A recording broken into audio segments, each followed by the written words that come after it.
Freedom వేరుశనగ నూనెతో వంటింటి ఊరగాయలకు మన ఊరి రుచిని తెచ్చేద్దాం. ప్రస్తుతం మనతో పాటు ఉన్నారు మాజీ సిబిఐ జేడీ అలాగే జై భారత్ పార్టీ వ్యవస్థాపక అధ్యక్షులు జేడీ లక్ష్మీనారాయణ గారు. ఒక్కసారి హెచ్సియు వ్యవహారంపై ఆయన ఏం చెప్తారో విందాం. సార్ నమస్తే అండి. సార్ మనం చూస్తున్నాము గత కొద్ది రోజులుగా హెచ్సియులో చాలా ఇష్యూస్ అవుతా ఉన్నాయి. ప్రభుత్వం 400 ఎకరాల భూమి తనదే అని చెప్పేసి దాన్ని సేల్ చేయడానికి పెట్టడం, విద్యార్థులు అలాగే అక్కడ ఉన్నటువంటి స్టాఫ్ ఎవరైతే ఉన్నారో అందరూ కూడా అడ్డుకోవటం, ఇంకా కొన్ని ప్రజా సంఘాలు, విద్యార్థి సంఘాలు అందరూ కూడా అడ్డుకుంటున్నారు. అయితే లేటెస్ట్గా సుప్రీంకోర్టు నుంచి స్టే ఆర్డర్ వచ్చింది. సరే, ఇవన్నీ వ్యవహారాలు పక్కన పెడితే అసలు ప్రభుత్వ భూములు ఇలా ఎక్కడెక్కడో ఉంటాయి కదా సార్ ప్రభుత్వ భూములు అనేవి. వీటన్నిటిని అవసరం వచ్చినప్పుడు అమ్ముకోవటం, లేదు అంటే వాటిని ఎవరికైనా డెవలప్మెంట్కి ఇవ్వడం, ఇలాంటి వ్యవహారాల్లో అసలు ఏ రకంగా మనం చూడాల్సి ఉంటుంది? ఇక్కడ కాకపోతే ఇంకెక్కడా కూడా భూములు లేవా ప్రభుత్వానికి అమ్ముకోవడానికి అని కొంతమంది క్వశ్చన్ చేస్తూ ఉన్నారు. అసలు దీంట్లో పొజిషన్ ఎలా ఉంటుంది, ఏంటి, అది ఒక్కసారి చెప్పండి సార్. ప్రస్తుతం ప్రభుత్వాల దగ్గర ఉన్న ప్రధానమైన వనరులు ఏవైనా ఉన్నారంటే అందులో భూమి ఒకటి. ఈవెన్ మీరు సెంట్రల్ గవర్నమెంట్ తీసుకున్నా కూడా అసెట్ మానిటైజేషన్ స్కీమ్ అని ఒకటి తెచ్చారు బడ్జెట్. అంటే ముఖ్యంగా రైల్వే గానీ, డిఫెన్స్ గానీ వీళ్ళ దగ్గర ఉన్న భూములు ఏదైతే ఉన్నాయో వాటిని మానిటైజేషన్ చేయాలి. దాని ద్వారా ప్రభుత్వానికి డబ్బులు వచ్చేటట్టు చూడాలన్నది కూడా ఒక స్కీమ్ మానిటైజేషన్. ఎందుకంటే ప్రభుత్వాల దగ్గర ప్రస్తుత ఆర్థిక పరిస్థితులన్నీ కూడా సరిగా లేవు. ఎందుకంటే మొత్తం భారతదేశం చూసినా కూడా చాలా రాష్ట్రాలలో ఉచితాలన్న దీని మీద ప్రభుత్వ ఆదాయాలు బాగా తగ్గిపోతాయి. కాబట్టి ప్రభుత్వం ఈ ఉచిత పథకాలను అమలు చేయాలంటే ఎక్కడో ఒక చోట వారికి ఉన్న ప్రాపర్టీస్ గానీ వీటిలను ఈ విధంగా వేలం వేయడమో, లేకుంటే ఆక్షన్ చేయడమో, లేకుంటే లీజ్కి ఇవ్వడమో, ఇలాంటివన్నీ కూడా చూస్తుంటాం. సో ఈ సందర్భంగా మీరు చూసుకుంటే అందుకనే ఈవెన్ ఆంధ్రప్రదేశ్ లో చూసుకున్నా కూడా అప్పుడు ఈవెన్ కలెక్టర్ ఆఫీసులు, తర్వాత అనేక భూములని వారు కుదువ పెట్టి మార్టగేజ్ చేసి దాని ద్వారా కూడా అప్పులు తీసుకొచ్చారన్నది మనం చూసిన అంశం. సో ఇది కేవలం మన ఉభయ రాష్ట్రాల్లో కాకుండా మొత్తం భారతదేశంలో జరుగుతున్న ఒక ప్రక్రియ. ఈ పార్శ్వభూమిలో గనుక మనం ఈ కేసు మీరు అన్నట్టు హైదరాబాద్ సెంట్రల్ యూనివర్సిటీ, అది యూనివర్సిటీ ఆఫ్ హైదరాబాద్ అంటాం. యాక్చువల్ గా అప్పటి ఉమ్మడి ఆంధ్రప్రదేశ్ ఉండేది. 1974-75లో సుమారుగా 2324 ఎకరాలు ఈ యూనివర్సిటీకి వారు ఇవ్వడం జరిగింది. గవర్నమెంట్ ఆఫ్ ఆంధ్రప్రదేశ్ అలాట్ చేసింది. కంచా గచ్చిబౌలి అంటాం ఆ ఏరియాలో ఉన్నదాన్ని. అంటే నేను చూసిన దాన్ని, విన్నదాన్ని బట్టి ఇప్పటికీ కూడా అఫీషియల్ గా ఈ భూమి అంతా కూడా యూనివర్సిటీ ఆఫ్ హైదరాబాద్ పేరు మీద లేదు. అంటే వారి మీద పట్టా గానీ, టైటిల్ గానీ లేదని కొన్ని వాదనలు వినిపిస్తున్నాయి. అంటే యూనివర్సిటీ అయితే కూడా పొజిషన్ తీసేసుకుంది. అంటే అప్పుడు గవర్నమెంట్ చెప్పింది మీకు ఇంత భూమి కేటాయిస్తున్నాం, వారు ఆ విధంగా ఒక మార్క్ వేసుకుని అది వాడుకోవడం మొదలు పెట్టారు. ఆ తర్వాత ఏమైందంటే ఇందులో 2003-2004 సంవత్సరంలో అప్పుడున్న తెలుగుదేశం పార్టీ గవర్నమెంట్ ఇందులో ఈ 400 ఎకరాలు ఏదైతే మనం మాట్లాడుకుంటున్నామో దాన్ని ఐఎంజీ భరత అని ఒక ప్రైవేట్ లిమిటెడ్ కంపెనీకి వాళ్ళు ఇవ్వడం జరిగింది, అలాట్ చేసింది. ఈ ఐఎంజీ భరత అన్నది Florida based company. IMG academies అని ఒకటి ఉంటుంది. వాళ్ళకు బేసిక్ గా ఇక్కడ ఒక ఇంటర్నేషనల్ స్పోర్ట్స్ అకాడమీని, కాంప్లెక్స్ ని తయారు చేయాలని వాళ్ళకి ఇవ్వడం జరిగింది. అప్పుడు చాలా క్రిటిసిజం వచ్చింది, అప్పుడు చాలా విమర్శలు వచ్చాయి అప్పుడు కూడా.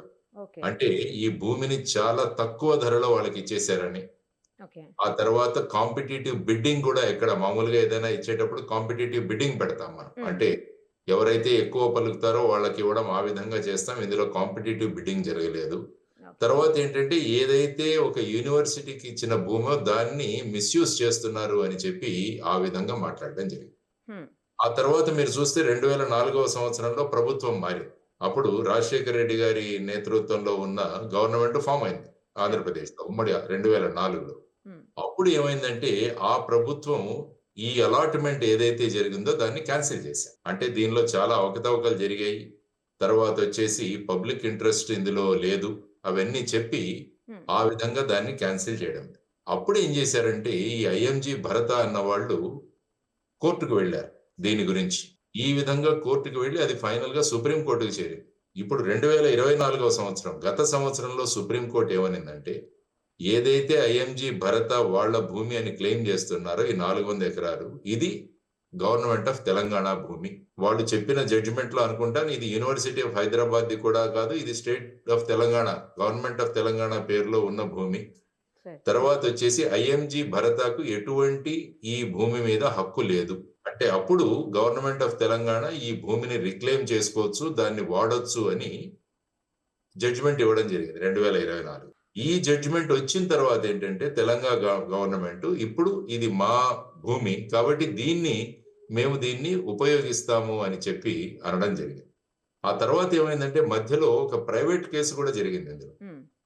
ఒక గోడావర్ధన్ రెడ్డి గారు అని చెప్పేసి ఆయన ఒక సపరేట్ క్లెయిమ్ వేశాడు ఇందులో. అంటే 400 ఎకరాల్లో ఉన్న దాంట్లో అది తనదే. అంటే ఇందులో ఉన్న కొన్ని భాగాలు తనవి, తన యాన్సిస్ట్రల్ ప్రాపర్టీ, అంటే వాళ్ళ తరాల నుంచి వస్తున్న ప్రాపర్టీ. ఇది గవర్నమెంట్ అన్నది 1970వ సంవత్సరంలో అది ఇల్లీగల్ గా పద్ధతి పాటించకుండా దాన్ని అక్వైర్ చేసుకుని దాన్ని ఐఎంజీ భరత్ గాని యూనివర్సిటీకి గాని ఇవ్వడం జరిగింది. ఈ కేసు కూడా చాలా కోర్టుల ద్వారా జరిగి చివరిగా ఏం చేసిందంటే సుప్రీంకోర్టు ఈ కేసును కూడా ఐఎంజీ భరతతో క్లబ్ చేసింది. క్లబ్ చేసి ఏమందంటే ఈ గోడావర్ధన్ రెడ్డి కేసు కూడా వారు ఏం చెప్పారంటే ఈ భూమి ఏదైతే ఉందో అది 1970వ సంవత్సరంలో ప్రభుత్వం సరి అయిన పద్ధతిలోనే అక్వైర్ చేసుకుంది పబ్లిక్ పర్పస్ కోసం. కాబట్టి ఆయనకు ఎటువంటి ఓనర్షిప్ క్లెయిమ్ కాదు. ఈ భూమి ప్రభుత్వ భూమే. ఈవెన్ దో దాన్ని పబ్లిక్ ఇన్స్టిట్యూషన్ అంటే యూనివర్సిటీ ఆఫ్ హైదరాబాద్ కి ఇచ్చినా కూడా ఈ ప్రాపర్టీ గవర్నమెంట్ పేరులోనే ఉందని చెప్పి వాళ్ళు ఇవ్వడం జరిగింది.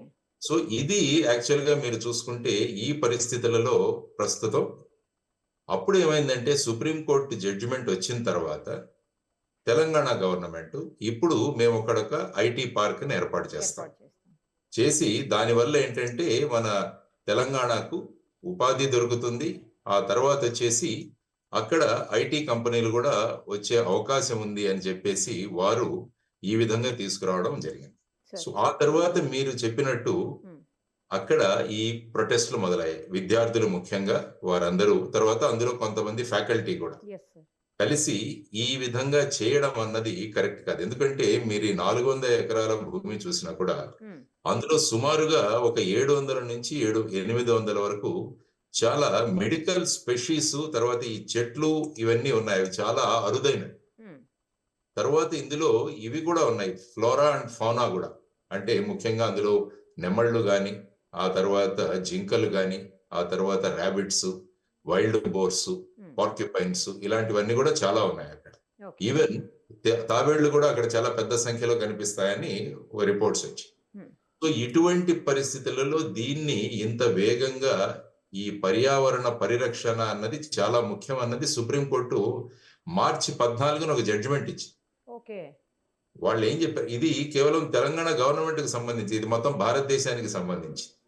ముఖ్యంగా ఏంటంటే పట్టణాలలో బ్రీతింగ్ స్పేసెస్ అన్నవి తగ్గిపోతుంది, ఆక్సిజన్ జనరేషన్ అన్నది తగ్గిపోతుంది. దానితో ఏమవుతుందంటే పట్టణాల్లో ముఖ్యంగా కూడా గాలి పీల్చుకోలేని పరిస్థితులు ఉన్నాయి. కాబట్టి లంగ్ స్పేసెస్ క్రియేట్ చేయాలి. పట్టణాల్లో ఉన్న ఈ విధంగా ఉన్న వెజిటేషన్ ఏదైతే ఉందో, ఈ విధంగా ఉన్న గ్రీనరీ ఏదైతే ఉందో దాన్ని ఆ విధంగా నాశనం చేయకూడదు. దీనికోసం ఒక కమిటీని కూడా ఏర్పాటు చేయాలంటే ఐ థింక్ తెలంగాణ గవర్నమెంట్ కూడా మార్చి 15న ఒక కమిటీ ఏర్పాటు చేస్తుంది. ఇటువంటి బ్యాక్గ్రౌండ్ లో ఈ విధంగా ఈ చర్యలు, అంటే ప్రస్తుతం మీడియా ప్రభావం, తర్వాత ఆందోళన ప్రభావం, సోషల్ మీడియా ప్రభావం ఎంత ఉందన్నది మనకి ఈ కేసు చెబుతుంది. యాక్చువల్ గా సుప్రీంకోర్టు సుమోటోగా తీసుకుంది. అంటే ఎవరు వెళ్ళలే సుప్రీంకోర్టు. సుప్రీంకోర్టు వాళ్ళ దగ్గర వస్తున్న ప్రకటనలు, వస్తున్న న్యూస్ రిపోర్ట్స్ ఇవన్నీ చూసి సుమోటోగా వారు తీసుకొని వారు చాలా ఘాటుగా స్పందించారు యాక్చువల్గా. అంటే ఈ విధంగా 100 జేసీబీలు పెట్టి ఈ విధంగా ఈ పర్యావరణాన్ని ఈ విధంగా మీరు డిస్ట్రక్ట్ చేస్తున్నారు, మీకు ఎవరికి అధికారం ఇచ్చారు అని చాలా ఘాటుగా అన్నారు. ఈవెన్ చీఫ్ సెక్రటరీ గారి మీద కూడా ఇది నిలపకుంటే అక్కడే ఒక జైలు కట్టి అందులో పెడతామన్న మాటలు కూడా వారు అన్నారని చెప్పి పేపర్లో వచ్చి. అంటే ఒక పక్క సుప్రీంకోర్టు రూలింగ్ తెలంగాణ భూమిని, ఇంకో చోట పట్టణాల్లో గాలి పీల్చుకోవడానికి తగినంత గ్రీన్ స్పేసెస్ ఉండాలని, ఆ తర్వాత ఈ విధంగా జరుగుతుండడం. సో ఇవన్నీ కలిపి ప్రస్తుతం అక్కడ జరుగుతున్న అన్ని యాక్టివిటీస్ మీద స్టే విధించడం జరిగింది.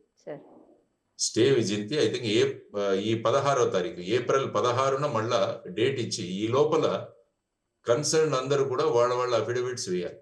యూనివర్సిటీ వేయాలి, గవర్నమెంట్ వేయాలి, తర్వాత వీరందరూ కూడా ఏదైతే క్లెయిమ్ చేసుకుంటున్నారో దాన్ని వేయాలి. దాని మీద మేము నిర్ణయం తీసుకుంటాం. అప్పటి వరకు ఈ భూమి మీద ఎటువంటి చర్యలు తీసుకోకూడదని అన్నారు. ఈవెన్ హైకోర్టులో కూడా 2 పిటిషన్లు వేశారు. అవును సార్, కరెక్ట్. కానీ హైకోర్టు వారి పిటిషన్లు ఇక్కడ జరుగుతున్నాయని సుప్రీంకోర్టు చెప్పినా కూడా సుప్రీంకోర్టు ఏమందంటే మేము చూస్తున్నాం దీన్ని, కాబట్టి మ్యాటర్ మా దగ్గర ఉంది అని చాలా ఘాటుగా వ్యాఖ్యలు చేశారని పేపర్లో కూడా రిపోర్ట్స్ రావడం జరిగింది. అవును సార్. సో ఈ పరిస్థితులలో ఈ 16వ తారీఖున ఎటువంటి నిర్ణయం తీసుకోబోతున్నారనే దాని మీద సర్వత్రా ఉత్కంఠ ఉంది. మీరన్నట్టు వేరే చోట ఇవ్వచ్చు కదా దీనికి. సార్.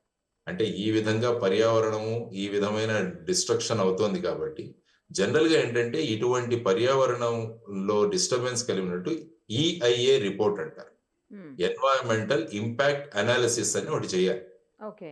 అంటే దీని వల్ల ఎంత ప్రభావం పడుతుంది, దానివల్ల ఇంకొక చోట ఆల్టర్నేటివ్ గ్రీనరీ ఎంత డెవలప్ చేయాలనేది కూడా ఉంటుంది. ఫర్ ఎగ్జాంపుల్ చాలా చోట్ల మైనింగ్ జరుగుతున్నప్పుడు మైనింగ్ లో ఏం చేస్తారంటే చాలా అడవులు ఇలాంటి ప్రాంతాలు డిస్ట్రక్ట్ అవుతాయి. ఓకే. అప్పుడు వాళ్లకు ఆ మైనింగ్ లీజ్ ఇచ్చేటప్పుడే ఒక టార్గెట్ ఇస్తారు, మీరు ఇంత పర్యావరణానికి నష్టం కలిగిస్తున్నారు కాబట్టి దీనికి ఇన్ని రెట్లు మీరు కొత్తగా చెట్లు వేయడం, అఫారెస్టేషన్ ఇవన్నీ కూడా చేయాలన్నది సాధారణంగా లీజ్ లో ఒక భాగమే ఉంటుంది. సో దానివల్ల ఈ భూమి యొక్క పరిస్థితి ఏంటి, దీన్ని ఏ విధంగా సుప్రీంకోర్టు పరిగణించబోతుంది, రాష్ట్ర ప్రభుత్వం ఏ విధంగా వాదించబోతుంది అన్నది కూడా చూడాల్సిన అంశం. సో ఇది బేసిక్ గా ఈ కేసులో ఇప్పటి వరకు జరిగిన పరిణామాలు. సార్ ఇప్పుడు అంటే ఈ సుప్రీంకోర్టు ఆల్రెడీ ఇంటర్ఫీర్ అయిపోయింది కాబట్టి ఈ ఇష్యూలో, ఇంకా హైకోర్టులో ఉన్న కేసులు కానీ, హైకోర్టులో నడుస్తున్న సుమోటో కేసులు కానీ, లేకపోతే కొంతమంది పిలిచేశారు సార్, పిల్లేశారు, పబ్లిక్ ఇంట్రెస్ట్ లిటిగేషన్లు వేశారు, 2-3 వేశారు. అవి కానీ ఇంక ఇవేమి ఉండవు కదా సార్, మొత్తం ఏది ఉన్నా కూడా సుప్రీంకోర్టు ఏది చెబితే అదే కదా ఇక ఇందులో ఫైనల్. అంటే సుప్రీంకోర్టు ఫైనల్ గా ఏం చెబుతుంది, చాలా కేసుల్లో ఏమవుతుంది విన్న తర్వాత సుప్రీంకోర్టు మీరు హైకోర్టుకు వెళ్ళండి అని కూడా అనొచ్చు. ఓకే, అదే ఏది చెప్పినా సుప్రీంకోర్టు ఏ డైరెక్ట్ చేస్తే అదే ఇక అదే అవుతుంది ఫైనల్ గా. అంటే సుప్రీంకోర్టు ఇప్పుడు ఫర్ ఎగ్జాంపుల్ హైకోర్టులో జరుగుతున్నవన్నీ కూడా అక్కడికి ట్రాన్స్ఫర్ చేయండి అనొచ్చు. ఓకే. లేకుంటే మీరు చూసిన తర్వాత వాదనలు విన్న తర్వాత హైకోర్టు మీరు మీ లెవెల్లో ఆల్రెడీ ఉంది కాబట్టి మీరు తీసుకొచ్చి, ఇలా ఫైనల్ గా సుప్రీంకోర్టు ఏ నిర్ణయిస్తుందో అని చూడాల్సిన ఇంపార్టెంట్ ఇది మనకు. అంటే ప్రస్తుతం హైకోర్టులో జరుగుతున్న కేసులు కూడా తాత్కాలికంగా వాటి మీద ఒక విరామం, సుప్రీంకోర్టు డైరెక్షన్ బట్టి వీటిని ముందుకు తీసుకువెళ్లే అవకాశం ఉంటుంది. సో అది ప్రస్తుతం ఉన్న హైకోర్టులోను మరియు సుప్రీంకోర్టులోను పరిస్థితి. ఈ రోజు కూడా అక్కడికి మేము వెళ్ళాం సార్. యాక్చువల్లీ అక్కడ మేము వెళ్ళిన టైంలోనే ఒక జింకని, అంటే బయటకు వచ్చింది, జింక బయటకు వచ్చిందట. వచ్చిందాన్ని డాగ్స్ అటాక్ చేసాయి సార్, డియర్ మీద డాగ్స్ అటాక్ చేసేసరికి ఇంజురీ అయింది. ఆ జింకని తీసుకొని హాస్పిటల్కి తీసుకొని వెళ్ళారు. ఆ విజువల్స్ కూడా బయటకు వచ్చాయి. ఇప్పుడు ఎలా ఉంటుందంటే ఈ పర్యావరణము అన్నది, ఎందుకంటే ఇప్పుడు చాలా చోట్ల చూసినా కూడా మీకు చిరుత పులులు ఇవన్నీ కూడా పట్టణాలకు వస్తున్నాయి. అవును సార్, కరెక్ట్. ఎందుకంటే అవి ఉన్న ఏరియాల్లో మనం వెళ్ళి అక్కడ దూరుతున్నాం కాబట్టి వాటికి గత్యంతరం లేక పట్టణాల మీద వస్తాయి. పెద్ద పెద్ద నగరాల్లోనే మీరు చూస్తుండొచ్చు ఈ విషయాలన్నీ కూడా. సో దీన్ని బయోడైవర్సిటీ అంటాము, మనం పర్యావరణ పరిరక్షణ అంటాం. అవి బయోడైవర్సిటీ ఎప్పుడైతే డిస్టర్బ్ అవుతుందో ఏమవుతుందంటే మొత్తం పర్యావరణానికే ప్రమాదం వస్తుంది. అందుకనే సుప్రీంకోర్టు వాళ్ళు చాలా సీరియస్ గా, ముఖ్యంగా అర్బన్ ఏరియాలో ఈ ఎన్వైరన్మెంట్ ఇప్పుడు, ఎందుకంటే మనకు సుప్రీంకోర్టు ఢిల్లీలోనే ఉంది కాబట్టి ఢిల్లీలో గాలి పరిస్థితి ఎలా ఉంటది, దాని గురించి వాళ్ళు రోజు అనుభవిస్తున్నాం. దాన్ని బట్టి మన బ్రీతింగ్ స్పేసెస్, ఫర్ ఎగ్జాంపుల్ ఇప్పుడు ఈ విషయాన్ని తీసుకుంటే గత ప్రభుత్వంలో ఉన్నవారు, అంటే ఇప్పుడు బిఆర్ఎస్ లో ఉన్న నాయకులు ఏమంటున్నారంటే మా ప్రభుత్వం కనుక వస్తే దీన్ని ఒక ఎకో జోన్ లాగా తయారు చేస్తామని వారు అంటారు. ఎకో ఫ్రెండ్లీ పార్క్ ఒకటి తయారు చేస్తాం కాబట్టి ఇందులో ప్రతి ఏ భాగం కూడా మేము చేస్తామని వారు మాట్లాడడం జరుగుతుంది. సో ఈ విధంగా మళ్ళా రాజకీయ రంగు కూడా పులుముకుంది ఇందులో, ప్రత్యేకంగా వారు కూడా మాట్లాడుకుంటున్నారు. సో ఈ విధమైన పరిస్థితులలో మరి సుప్రీంకోర్టు ఏ విధమైన నిర్ణయం తీసుకుంటుంది అన్నది కూడా మనం ఆలోచించాల్సిన అంశం. కాబట్టి రాజకీయ నాయకులు కూడా వారి యొక్క అభిప్రాయాలను చాలా కరెక్ట్ గా ఆచితూచి మాట్లాడడం చాలా అవసరం, ఎందుకంటే ఇది సుప్రీంకోర్టు దగ్గర మ్యాటర్ ఉంది కాబట్టి. సో చూద్దాం, దానిలో ప్రతి ఒక్కరు, అంటే యూనివర్సిటీ ఆఫ్ హైదరాబాద్ గాని అసలు వాళ్ళ పేరులో ఎంత భూమి ఉంది అన్నది కూడా 2324 ఎకరాలు ఇచ్చినా కూడా వారి పేరు మీద పట్టా లేదు అన్న ధోరణి కూడా నడుస్తుంది. సో వీటన్నిటికీ ఒక ఫుల్ స్టాప్ పడి ఫైనల్ గా ఒక నిర్ణయం వచ్చే అవకాశం ఉంటుంది అన్నది. అంటే మనకు ఒక సైడ్ పర్యావరణము కావాలి, ఇంకొక సైడ్ డెవలప్మెంట్ కూడా కావాలి. ఈ రెండు కూడా చాలా ముఖ్యమైన అంశాలు. అంటే హైదరాబాద్ అన్నది ఎప్పుడు కూడా మనం ఐటీకి ఒక పెద్ద డెస్టినేషన్ గా చూస్తాం. హైదరాబాద్ కి బెంగళూరుకి కూడా ఎప్పుడు కూడా ఒక కాంపిటీషన్ నడుస్తూ ఉంటుంది. కరెక్ట్. సో ప్రతి ప్రభుత్వాలు కూడా అక్కడ ఉన్న మెయిన్ యూఎస్పి ఏదైతే ఉందో దాన్ని ముందుకు తీసుకెళ్ళడానికి ప్రయత్నిస్తుంటారు. So Hyderabad unique selling proposition is IT sector కూడా. సో ఈ ఐటీ సెక్టర్ ని ముందుకు ఎలా తీసుకోవాలి, తర్వాత ప్రభుత్వం మీద ఎంప్లాయ్మెంట్ క్రియేట్ చేయడం కూడా ఒక బాధ్యత. సో ఈ ఐటీ కారిడార్స్ ఇలాంటివి వస్తే ఎంప్లాయ్మెంట్ క్రియేట్ అవుతుందని వారు కూడా మాట్లాడుతున్నారు. సార్ తర్వాత ఈ మధ్యలో ఐ థింక్ ఒక కమిటీ కూడా ఏర్పాటు చేయడం జరిగింది. కమిటీ వేశారు సార్. అవును. మంత్రి గారు 3 మంత్రులతో ఒక కమిటీ ఏర్పాటు చేసి ఇందులో స్టేక్ హోల్డర్స్ అందరితో కూడా మేము మాట్లాడతాం. అంటే యూనివర్సిటీ అధికారులు కావచ్చు, స్టాఫ్ కావచ్చు, స్టూడెంట్స్ కావచ్చు, పర్యావరణ పరిరక్షకులు కావచ్చు, వీరందరితో కూడా మాట్లాడి వారి యొక్క అభిప్రాయాలు తీసుకుని, ఎందుకంటే వారు ఏప్రిల్ 16న ఒక అఫిడవిట్ వేయాలి. సో ఆ సందర్భంగా మేము ఏమేమి అభిప్రాయాలు తీసుకుంటున్నాం అన్నది కూడా వేయాలి. కాబట్టి ఈ రాబోయే ఈ 10-12 రోజుల్లో ఏ విధమైన పరిణామాలు జరుగుతాయన్నది వేచి చూడాల్సిన అంశం. సార్ ఇంకొక విషయం ఏంటంటే ఇప్పుడు అక్కడ చాలా వన్యప్రాణులు ఉన్నాయి అని అంటున్నారు సార్. వాటితో పాటు ఈ మధ్యలో మనం చాలా చోట్ల చూసాము పెద్ద పెద్ద వృక్షాలని చెట్లని కూడా అక్కడి నుంచి వేరే ప్లేస్కి షిఫ్ట్ చేసి మళ్ళీ అక్కడ పెడుతున్నారు సార్. అవును. అక్కడ కూడా అవి బ్రతికే ఉంటున్నాయి. మన అటవీ శాఖ చాలా సార్లు సందర్భాల్లో అలా చేసినటువంటి పరిస్థితి ఉంది. So Yes. ఇక్కడ ఏమన్నా అలా తీసుకుని వెళ్ళి వన్యప్రాణులను కూడా వాటికి వేరే సంరక్షణ ఏమన్నా అంటే ఇంకా చాలా ఉంది కదా సార్, యూనివర్సిటీలో చాలా ఉంది పార్ట్, అవును. అక్కడికి ఏమన్నా తీసుకు షిఫ్ట్ చేయటమా, లేకపోతే ఈ పెద్ద పెద్ద ట్రీస్ని కూడా అట్లా వేరే దగ్గరికి మార్చడం అలాంటిది ఏమన్నా చెయ్యొచ్చు కదా అని కొంతమంది మాట్లాడుతున్నారు సార్. దాన్ని అలా చేసే అవకాశం ఉంటుందా? ఒకవేళ చేస్తే ఎంతవరకు యూజ్ఫుల్ ఉంటాయి సార్ ఇవన్నీ కూడాను? అంటే ఈ విషయంగా కేంద్ర పర్యావరణ మంత్రి భూపేంద్ర సింగ్ యాదవ్ గారు కూడా మాట్లాడడం జరిగింది. ఓకే. ఇక్కడ సంబంధిత అటవీ శాఖ అధికారులను కూడా ఆ ప్రాంతానికి పంపి వాళ్ళ అనాలిసిస్ కూడా తీసుకుంటామని చెప్పేసి.